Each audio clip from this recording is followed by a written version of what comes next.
Bonjour à tous. On commence par Sébastien Lecornu qui est en visite dans le Jura aujourd'hui pour lever le voile sur l'avenir énergétique de la France. Le Premier ministre est actuellement autour d'une table ronde pour présenter la nouvelle stratégie 2025-2035 qui acte la relance massive du nucléaire. Un décret très attendu qui doit aussi arbitrer la place délicate de l'éolien et du solaire pour la prochaine décennie. Décidément, les ministres se succèdent dans le Jura. Annie Genevard est attendue demain à Chambly. La ministre de l'Agriculture vient échanger avec les éleveurs sur les mesures d'accompagnement après l'épidémie de dermatose nodulaire.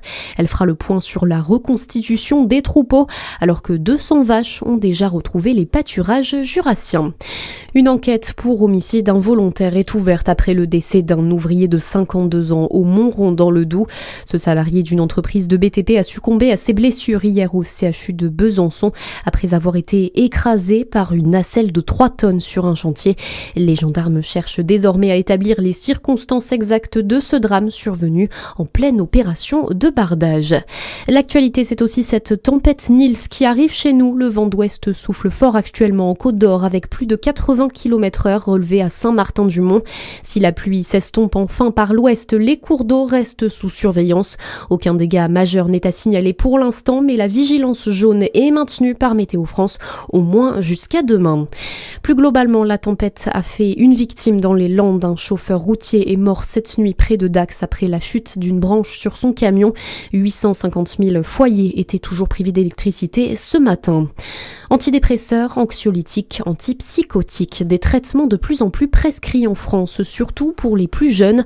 Conséquence sans surprise d'une santé mentale qui se dégrade. Les moins de 40 ans sont plus anxieux, ont plus d'idées noires, mais sont aussi moins mal à l'aise à évoquer ce sujet autrefois très tabou, même si ce n'est pas la seule explication, selon le chef du service psychiatrie de l'hôpital Barthélemy-Durand dans l'Essonne, Olivier Bonneau. Il est aujourd'hui beaucoup plus commun, quand on va pas bien, de chercher de l'aide, ce qui se faisait probablement moins avant, mais ça n'explique probablement pas l'augmentation dans son ensemble. Et il y a d'autres facteurs qui peuvent être responsables de cette augmentation. Bien sûr, tout ce qui concerne la situation actuelle, au plan économique ou mondial, qui peut être inquiétante pour l'avenir. La même chose pour le dérèglement climatique qui, quand on a 50 ans, semble un peu ne pas arriver, enfin en tout cas avant qu'on soit décédé. Mais pour un jeune de 15 ans, ça semble tout à fait être possible dans le courant de sa vie. Un jeune sur 4 se déclare en situation de dépression, selon une étude menée au printemps 2025 par l'Institut Montaigne.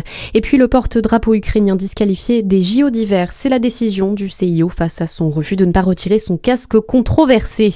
Votre météo à suivre sur Fréquence Plus.